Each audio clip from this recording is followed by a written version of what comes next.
ગુજરાતનો આવાજ।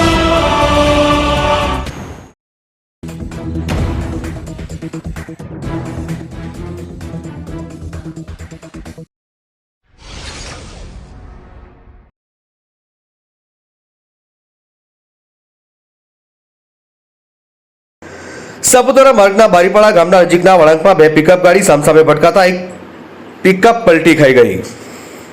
આજરોજ મહારાષ્ટ્ર પુણે તરફથી BMW ટુ વ્હીલર ભરીને દિલ્હી તરફ જઈ રહેલી ટાટા પિકઅપ ગાડી નંબર HR 55AL 5871ના ચાલકે સાપુતારાથી વધઈને જોડતા આંતરરાજ્ય ધોરીમાર્ગના બારીપાડા ગામ પાસેના વળાંકમાં શાકભાજીનો જથ્થો ખાલી કરી પરત નાસિક તરફ જઈ રહેલ બોલેરો પિકઅપ ગાડી નંબર MH15JC 9991 ને ટક્કર મારતા ઘટના સ્થળે બોલેરો પિકઅપ ગાડી પલટી મારી જતા ગંભીર અકસ્માત થયો। અકસ્માતમાં બનાવમાં પલટી મારી ગયેલ બોલેરો પિકઅપ ગાડીને જંગી નુકસાન થયું હતું।